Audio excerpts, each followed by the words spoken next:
నమస్కారం ETV news కి స్వాగతం. స్కిల్ డెవలప్మెంట్ కేసులో నారా లోకేష్ ను వచ్చే నెల 4 వరకు అరెస్టు చేయొద్దని ఏపీసీఐడీకి హైకోర్టు స్పష్టం చేసింది. ఈ కేసులో లోకేష్ దాఖలు చేసిన ముందస్తు బెయిల్ పిటిషన్పై న్యాయస్థానంలో ఇరువైపులా వాదనలు జరిగాయి. లోకేష్ తరపున ఏపీసీఐడీ తరపున వాదనలు విన్న న్యాయస్థానం విచారణను బుధవారానికి వాయిదా వేసింది. అప్పటి వరకు ఆయన అరెస్టు చేయొద్దని మధ్యంతర ఉత్తర్వులు జారీ చేసింది. మరోవైపు ఫైబర్ నెట్ కేసులో లోకేష్ దాఖలు చేసిన ముందస్తు బెయిల్ పిటిషన్పై విచారణను కూడా హైకోర్టు వచ్చే నెల 4కు వాయిదా వేసింది.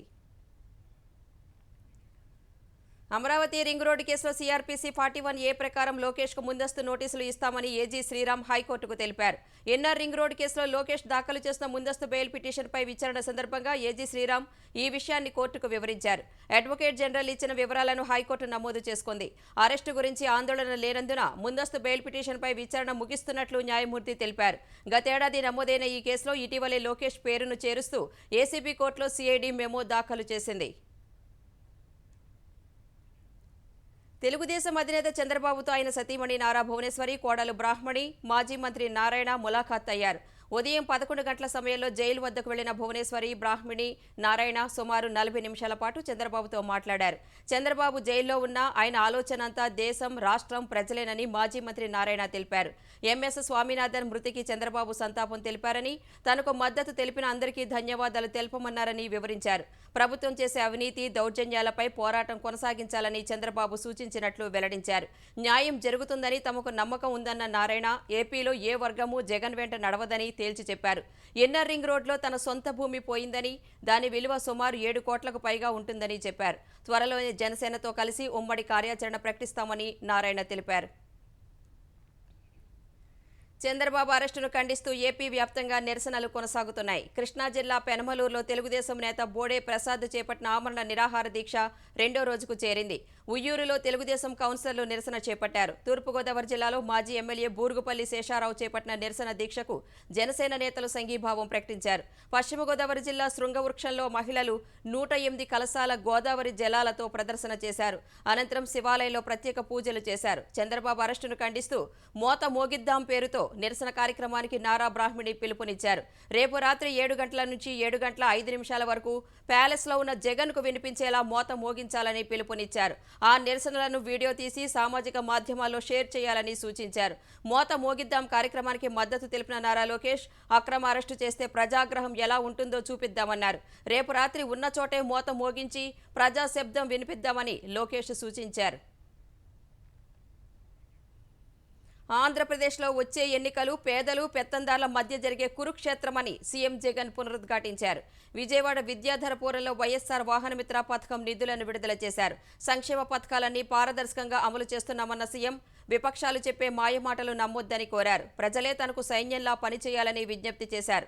వాహనమిత్ర పథకం నిధుల విడుదల కోసం ప్రభుత్వ నిధులతో ఏర్పాటు చేసిన కార్యక్రమాన్ని పూర్తిగా రాజకీయ కార్యక్రమంగా మార్చేసిన సీఎం విపక్షాలపై మరోసారి తీవ్రస్థాయిలో ఆరోపణలు చేశారు. అధికారిక సభకు తెలుగుదేశం ఎంపీ కేశినేని నానిని కనీసం ఆహ్వానించకుండా ప్రోటోకాల్ విస్మరించారు. మచిలీపట్నం ఎంపీ బాలశౌరికి మాత్రం ముందు వరుసలో సీట్ కేటాయించారు. పలువురు వైకాపా నేతల మధ్య నివురుగప్పిన నిప్పులా ఉన్న విభేదాలు బయటపడ్డాయి. కృష్ణా, ఎన్టీఆర్ జిల్లాల్లో జరిగే ప్రతి సభకు తప్పక హాజరయ్యే మాజీ మంత్రి కొడాలి నాని బహిరంగ సభకు డుమ్మా కొట్టారు. మైలవరం ఎమ్మెల్యే వసంత కృష్ణప్రసాద్, మంత్రి జోగి రమేష్ కనీసం పలకరించుకోలేదు. సభకు వచ్చిన మాజీ మంత్రి పేర్ని నానికి ప్రోటోకాల్ మర్యాద దక్కకపోవటం వల్ల అవమానంతో వెనుదిరిగారు. సీఎం జగన్ వాహనమిత్ర ద్వారా 10,000 ఇస్తూ ₹1,00,000 కొట్టేస్తున్నారని తెలుగుదేశం ఏపీ అధ్యక్షుడు అచ్చెన్నాయుడు విమర్శించారు. నవరత్నాల పేరుతో నవమోసాలకు పాల్పడ్డారని ధ్వజమెత్తారు. సంక్షేమానికి ఏటా బడ్జెట్లో చంద్రబాబు 18.21% నిధులు ఖర్చు పెడితే జగన్ 16.20% మాత్రమే ఖర్చు చేస్తున్నారని విమర్శించారు. పేదల్ని సొంత కాళ్లపై నిలబెట్టేలా చంద్రబాబు సంక్షేమం అమలు చేశారని, డ్రైవర్లకు ఇన్నోవా కారు ఇచ్చి యజమానిని చేశారని అచ్చెన్నాయుడు గుర్తు చేశారు. పేదల్ని బిచ్చగాళ్లు చేసేలా ముఖ్యమంత్రి జగన్ బటన్ నొక్కుతున్నారని ఆగ్రహం వ్యక్తం చేశారు. రైతు భరోసా పేరుతో ₹7,500 ఇస్తూ డ్రిప్ ఇరిగేషన్ వంటి పథకాలు రద్దు చేశారని ఆక్షేపించారు. సెంటు పట్టా పేరుతో పేదల్ని అప్పులపాలు చేసి భూమి కొనుగోలులో వైకాపా నేతలు 7,000 కోట్లు మింగేశారని ఆరోపించారు. చంద్రబాబు 16 లక్షల మందికి ఫీజు రియంబర్స్మెంట్ ఇస్తే జగన్ 10 లక్షల మందికే ఇస్తున్నారని వెల్లడించారు. బిల్లుల పెండింగ్తో ఆరోగ్యశ్రీని అనారోగ్యశ్రీగా మార్చారని, ఆసరా పేరుతో డ్వాక్రా మహిళలకు టోకరా వేస్తున్నారని ఆగ్రహం వ్యక్తం చేశారు. బీసీ, ఎస్సీ, ఎస్టీ ఎస్టీ మైనార్టీల సప్లాన్ నిధులు దారి మళ్లించారన్నారు. దగా చేస్తూ ఉద్ధరిస్తున్నారని చెప్పుకోవడానికి జగన్ సిగ్గుపడాలని అచ్చెన్నాయుడు అన్నారు. ప్రముఖ ప్రైవేట్ ఈక్విటీ పెట్టుబడిదారు సంస్థ అడ్వెంట్ ఇంటర్నేషనల్ తెలంగాణలో భారీ పెట్టుబడి పెట్టేందుకు ముందుకొచ్చింది. హైదరాబాద్లోని ప్రగతి భవన్లో మంత్రి కేటీఆర్తో సమావేశమైన ఆ సంస్థ managing director Pankaj Patwari, operating partner Vaidheesh Annaswamy హైదరాబాద్లో 16,650 కోట్ల రూపాయల పెట్టుబడి పెడతామని వెల్లడించారు. కేటీఆర్ తన అమెరికా పర్యటనలో భాగంగా Advent International managing partner John మాల్డోనాడోతో జరిగిన సమావేశంలో Hyderabad life sciences, pharma ecosystem గురించి విస్తృతంగా చర్చించిన అంశాన్ని ఈ సమావేశంలో పంకజ్ పట్వారీ ప్రస్తావించారు. ఈ పెట్టుబడి ద్వారా తమ సంస్థ API, contract development and manufacturing రంగంలో అగ్రస్థానంలో నిలిచేందుకు దోహదపడుతుందని ఆ సంస్థ వెల్లడించింది. అడ్వెంట్ ఇంటర్నేషనల్ సంస్థ పెట్టుబడిపై మంత్రి కేటీఆర్ హర్షం వ్యక్తం చేశారు.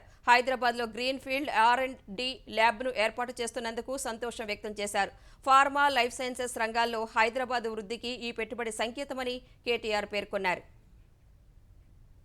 పాలమూరు రంగారెడ్డి ఎత్తిపోతల పథకం ద్వారా కృష్ణా జలాలను ఒడిసిపట్టి ఉమ్మడి మహబూబ్నగర్ జిల్లాలోని బీడు భూములకు మళ్లిస్తున్నామని తెలంగాణ పురపాలక శాఖ మంత్రి కేటీఆర్ ఉద్ఘాటించారు. గత పాలకులు పాలమూరును ఎండబెడితే సీఎం కేసీఆర్ ఆకుపచ్చగా మార్చారని తెలిపారు. వ్యవసాయ శాఖ మంత్రి నిరంజన్ రెడ్డితో కలిసి వనపర్తి జిల్లా సంకిరెడ్డిపల్లిలో ఆయిల్ ఫామ్ పరిశ్రమకు కేటీఆర్ శంకుస్థాపన చేశారు. పాలమూరు అంటే నాడు మైగ్రేషన్ అని నేడు ఇరిగేషన్ అయిందన్నారు.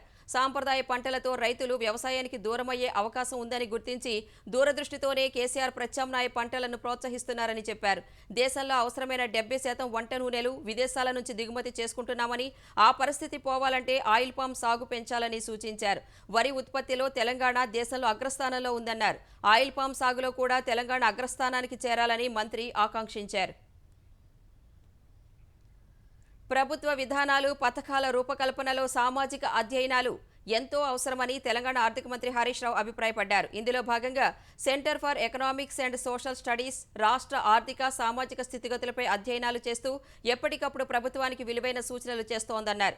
హైదరాబాద్ బేగంపేటలోని centre for economics and social studies సెస్లో ఏర్పాటు చేసిన విద్యార్థినుల వసతి గృహాన్ని మంత్రి ప్రారంభించారు.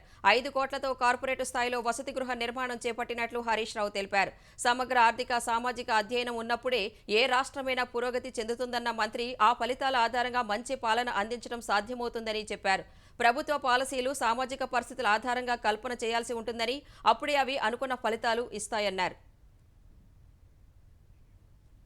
విశాఖ స్టీల్ ప్లాంట్కు చెందిన భూముల విక్రయానికి కేంద్ర ఉక్కు శాఖ ప్రక్రియ ప్రారంభించింది. స్టీల్ ప్లాంట్లోని నాన్ కోర్ ఆస్తుల అమ్మకానికి సంబంధించి national land monetisation corporation, national buildings construction corporation, Rashtriya Ispat Nigam limited మధ్య త్రైపాక్షిక ఒప్పందం జరిగింది. ఈ ఒప్పందంలో భాగంగా నేషనల్ ల్యాండ్ మానిటైజేషన్ కార్పొరేషన్ తొలి దశలో వైజాగ్ స్టీల్ ప్లాంట్కు చెందిన 1400 ఎకరాల భూములను విక్రయానికి పెట్టినట్లు తెలుస్తోంది. స్టీల్ ప్లాంట్ భూముల విక్రయానికి సంబంధించిన నేషనల్ బిల్డింగ్ కన్స్ట్రక్షన్ కార్పొరేషన్ సాంకేతిక, భూముల బదలాయింపు సలహాదారుగా వ్యవహరించనుంది. Rashtriya Ispat Nigam limited general manager Amit Gupta, NBCC ప్రతినిధులు ఈ అవగాహన ఒప్పందంపై సంతకాలు చేశారు. ప్రస్తుతం వైజాగ్ స్టీల్ ప్లాంట్ నియంత్రణలో 19,703 ఎకరాల భూమి ఉందని, వీటిపై రాష్ట్రీయ ఇస్పాత్ నిగమ్ లిమిటెడ్తో పాటు ఉక్కు శాఖ పవర్ ఆఫ్ అటార్నీ కలిగి ఉన్నట్లు కేంద్ర ప్రభుత్వం చెబుతోంది. స్టీల్ ప్లాంట్ భూముల విక్రయానికి సంబంధించి నేషనల్ ల్యాండ్ మానిటైజేషన్ కార్పొరేషన్ ఎన్బీసీసీతో ఒప్పందం కుదరడానికి ముందు రోజే అదానీ గ్రూప్ సంస్థల అధినేత గౌతమ్ అదానీ ముఖ్యమంత్రి జగన్తో భేటీ కావడం ప్రాధాన్యం సంతరించుకుంది. కర్ణాటక ప్రభుత్వం పొరుగున ఉన్న తమిళనాడుకు కావేరీ నీటిని విడుదల చేయడాన్ని వ్యతిరేకిస్తూ కన్నడ రైతు సంఘాలు పిలుపునిచ్చిన రాష్ట్ర బంద్ ఉధృతంగా కొనసాగుతోంది. బంద్కు మద్దతుగా హోటళ్లు, విద్యా, వ్యాపార సంస్థలు మూతపడ్డాయి. టాక్సీలు, ఆటోలు కూడా ఎక్కడికక్కడే నిలిచిపోయాయి. బంద్ ప్రభావం విమాన రాకపోకలపైనా పడింది. బెంగళూరు విమానాశ్రయంలో ఈ ఉదయం 44 విమాన సర్వీసులు రద్దయ్యాయి. బంద్ నేపథ్యంలో చాలా మంది ప్రయాణికులు తమ టికెట్లను రద్దు చేసుకున్నారు.